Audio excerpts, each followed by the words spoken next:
Well, good afternoon and welcome. It's a privilege to be here presenting awards and being your guest speaker.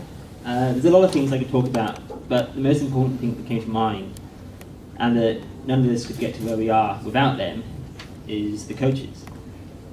Coaches are such a vital ingredient in our sport, yet, unlike people like me who swim in front of crowds or spectators, you rarely get in the public eye or get acknowledged for what you do. Coaches have many skills and talents, but they can't, however, make you like swimming. It helps, therefore, to have a natural interest and a family that encourages you. That's what happened in my case. Ever since I can remember, I remember asking my mum if I could learn to do the stroke where both arms come over the water at the same time. Every Sunday, we would go to the pool, and I would just play in that water.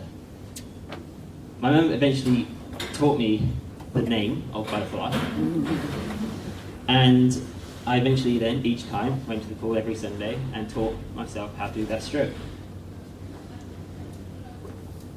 My mum sort of became my first sort of coach in swimming, and at a bonus, she was an accomplishment. At that age, I had no idea. I didn't realise until that she made the Olympics until I was about 11 years old. And she didn't tell me, someone else told me. Mum wasn't, however, an official coach, but she certainly got me started. I was 12 years old when I began to take swimming more seriously and joined a club and got a coach. Fast forward 14 years and I have 14 national titles to my name and have represented Australia at every international level since I made the team in 2014.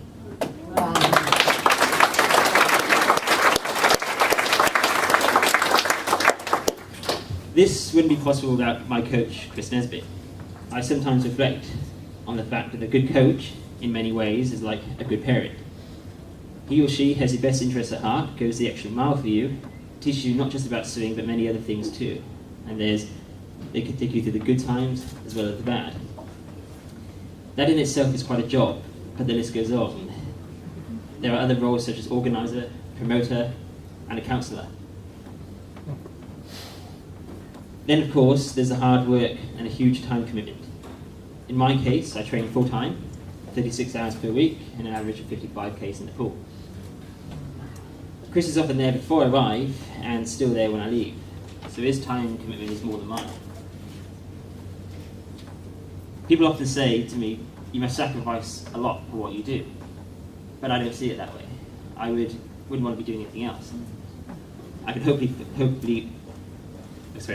that my coach feels the same way about that. Sacrifice certainly wasn't the word that came to mind when I recently competed at the Commonwealth Games, here on the home turf of the golf course. Consideration might have been closer to that mark. Any of you who watched the swimming would recall how big the stands were and how they were crammed full of people. The night of the Turner Butterfly Final was an incredible night for me.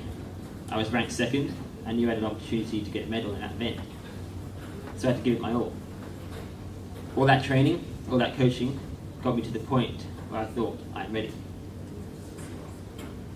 I was standing in the marching room when I heard my name, and the cheer from the crowd was incredible, and the loudest I've ever heard. It was amazing to know that you have that support of the country behind me. The loud cheers continued when we got ready behind the blocks until the whistle blew, requesting for the silence of the spectators. The volume went from one extreme to the other. It became so quiet that I could hear the breath of the person next to me. When I hit the wall,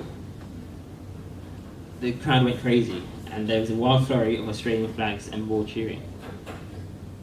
It wasn't long before I realised I won a silver medal, a very pleasing result, and a moment I'll never forget.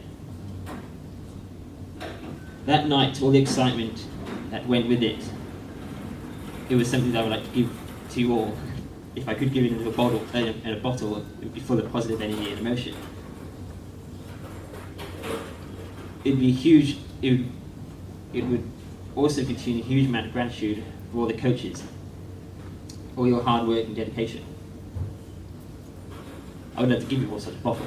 Sadly, I haven't been able to find a bottle big enough. Please be aware, however, that when you receive the award tonight, that all that positive energy, all your hard work, has not been wasted. Which leaves me one last thing to say. A very big thank you.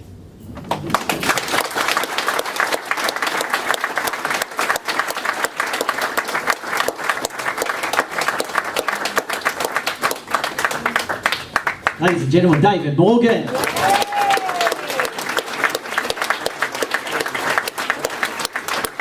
I've had the privilege of watching David over a number of years. We're going to have a short break now, but before we do, his consistent commitment, he is just in and out.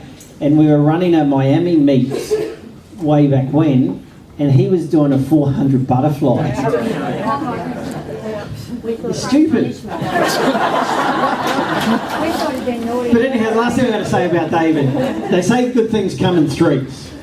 And out of the mother country, we've had a good redhead who is known as Prince Harry. Another good redhead is known as Ed Sheeran. And the third good redhead, who now we call Australian, David Morgan.